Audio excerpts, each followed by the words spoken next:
അയ്യോ മിജി എന്നാണ് എന്റെ പേര്. അപ്പൊ ഞാൻ ഈ വീഡിയോസ് ഒക്കെ കാണുമായിരുന്നേ. ഈ കരീഷ്മയുടെ ഒക്കെ വീഡിയോസ് ഒക്കെ കാണുമായിരുന്നേ. അപ്പൊ ഈ കരീഷ്മേനെയൊക്കെ ആയിട്ടെന്ന് വെച്ച് കഴിഞ്ഞാൽ ഇപ്പൊ എന്റെ മോളുടെ അച്ഛനെയാണ് അവളിപ്പോ രണ്ടാമത് കല്യാണം കഴിച്ചേക്കുന്നത്. ഈ കരീഷ്മ എന്ന് പറഞ്ഞ ആള് ഉപേക്ഷിച്ച് പോയതാണ് 2-3 വർഷമായിട്ട്. അപ്പൊ ഞാൻ വിവരങ്ങളൊക്കെ ഇങ്ങനെ കണ്ടപ്പോ ഞാൻ ഒന്ന് കോണ്ടാക്ട് ചെയ്യണമെന്ന് തോന്നി. അതാ വിളിച്ചത്. അല്ല, അത് ഇപ്പൊ ഞങ്ങൾക്ക് ഞങ്ങള് 13 വർഷമായിട്ട് അതായത് കല്യാണം കഴിക്കാന്ന് പറഞ്ഞിട്ട് ഇരുന്നതാണ് എന്നെ 2011. എനിക്കൊരു മോളുണ്ട്. അതിന് ചെലവിനെല്ലാം തരുന്നുണ്ടോ? ചെലവിനൊന്നും തരുന്നില്ല. അത് ഞാൻ പറഞ്ഞുതരാം, കുറെ കഥകളുണ്ട്. അതാ ഞാൻ ഫ്രീ ആണോന്ന് ചോദിച്ചത്. ഇപ്പൊ എന്റെ പേര് പറഞ്ഞു കഴിഞ്ഞാൽ എന്നെ അവൾക്ക് ഭയങ്കര, അവള് 2015 കായംകുളത്ത് എങ്ങാണ്ട് ചെയർമാനോ കൗൺസിലർ ആയിരുന്നു. അപ്പൊ അവൾക്ക് കുറെ ഈ കരീഷ്മ എന്ന് പറഞ്ഞ പെണ്ണിന് കുറെ ബന്ധങ്ങളൊക്കെ ഉണ്ട്. ഈ എന്താ പറയാ, കുറെ ആൾക്കാരൊക്കെ ആയിട്ട് എല്ലാ ഡീറ്റെയിലും എടുക്കണം. ഞാനിവിടെ ആലുവയിൽ വാടകയ്ക്ക് താമസിക്കാട്ടോ. എന്റെ അമ്മയുടെ അച്ഛൻ്റെ ഒപ്പം. ആലുവയിൽ കേട്ടോ എന്റെ സ്ഥലം, ആലുവ, എറണാകുളം. ഇപ്പൊ ഈ പറയുന്ന കരീഷ്മയുടെ അയാൾ കൂടെ ഉണ്ടോ? അയാൾ പോയെന്നാണല്ലോ. അയാളുണ്ട്, റോസ് എന്ന് പറഞ്ഞിട്ട്. അതിപ്പോ അയാളിന്റെ ശരിക്കുള്ള പേര് ഷമീർ എന്നാണ്. ഇവൾ ആദ്യത്തെ കല്യാണം കഴിച്ചത് ഒരു ഹാഷിം എന്ന് പറഞ്ഞ കായംകുളത്തുള്ള ആളാണ്. അവള് അയ്യോ, ഞാൻ കുറെ ഡീറ്റെയിൽസ് വേണമെങ്കിൽ പറഞ്ഞുതരാം. ഹാഷിമ എന്ന് പറഞ്ഞ ആളാ ഫസ്റ്റ് കല്യാണം കഴിച്ചത്. എന്നിട്ട് അവള് ഈ കൗൺസിലർ ആയിരുന്നു. അപ്പൊ ഈ കൗൺസിലർ ആയപ്പോ അവൾക്ക് കുറെ കാര്യങ്ങളും ഇതൊക്കെ ഉള്ളതുകൊണ്ട് അവരുമായിട്ട് ബന്ധം അവിഹിതമൊക്കെ ഉള്ളതുകൊണ്ടാണ് തോന്നുന്നത് അവൾ ഡൈവോഴ്സ്. ഒരു കൊച്ചുണ്ട്, പെൺകൊച്ചുണ്ട് അവൾക്ക്, കരീഷ്മയ്ക്ക്. ഒരു 14-13 വയസ്സിൽ. എന്റെ മോളുടെ അതേ പ്രായം തന്നെ. എനിക്ക് എന്റെ ഹാഷിമിലുള്ള കുട്ടിയല്ലേ? ആഷിമിലുള്ള കുട്ടിയാണ്. ഈ ഷമീർ എന്നെ കല്യാണം ഇപ്പൊ 2022 ഇവളെ ഞാൻ പരിചയപ്പെടുന്നത്.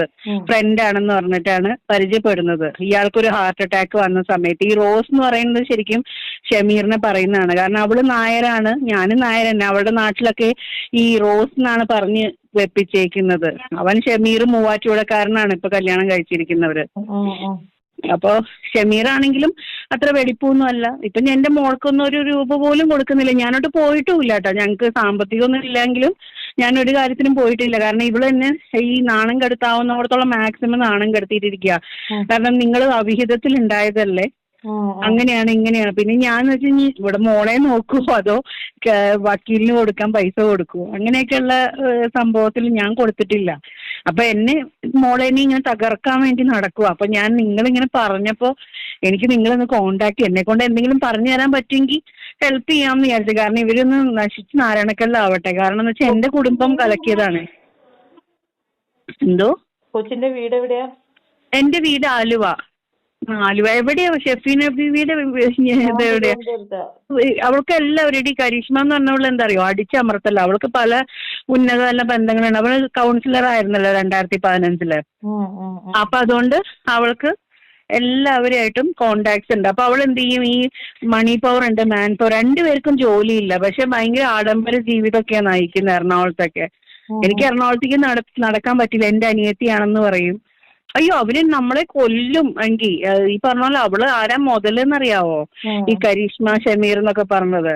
കാരണം അയാളുടെ സ്വന്തം ചോരയിൽ വരുന്ന കൊച്ചായത്. കാരണം അവളുടെ കൂടെയൊക്കെ നമുക്ക് കൊച്ചിനെ വിടാൻ പറ്റത്തില്ല. അത്രയും വൃത്തിയായിട്ട സ്വഭാവമാണ്, അങ്ങനത്തെ ഒരു സ്വഭാവം. അപ്പൊ ഞാൻ നിങ്ങളൊന്ന് വിളിക്കാൻ, എനിക്ക് ഈ കരീഷ്മയുടെ ഇത് കണ്ടു. ഞാനിങ്ങനെ 2 ദിവസമായി ഇങ്ങനെ യൂട്യൂബ് ഇങ്ങനെ നോക്കിയപ്പോ കരീഷ്മ എന്ന് പറഞ്ഞപ്പോ ദേ കിടക്കുന്ന രേണു സുധിര മാനേജ്, അവളുടെ നമ്പറാണ് അത് കിടക്കുന്നതേ.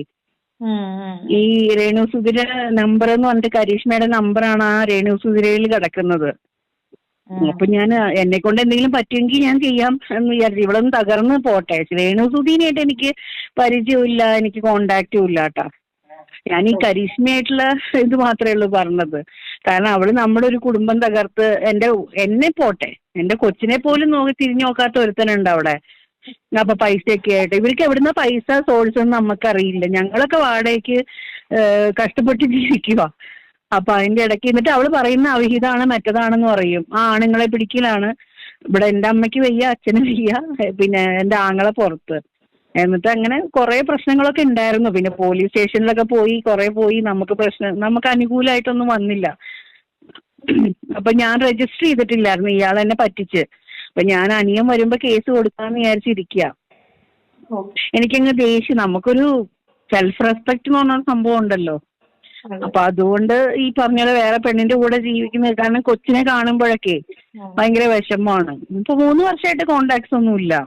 അല്ല ഇതൊന്ന് പൊളി എന്നാ സോഴ്സ് ഇവർക്ക് അതാ പറഞ്ഞ, കരീഷ്മയുടെ മറവിലാണ് എല്ലാം നടക്കുന്നത്. കരീഷ്മയ്ക്ക് കൗൺസിലർ ആയിരുന്നു കായംകുളത്തെ. അപ്പൊ അവൾക്ക് കുറെ ഈ LDF-കാരിയാണ് അവള്. അപ്പൊ അതുകൊണ്ട് കുറെ ആൾക്കാരൊക്കെ ആയിട്ട് കുറെ ബന്ധങ്ങളൊക്കെ ഉണ്ട്. ഇങ്ങനെ പോലീസ് സ്റ്റേഷനിൽ പോയി കഴിഞ്ഞാൽ അപ്പൊ വിളി വരും.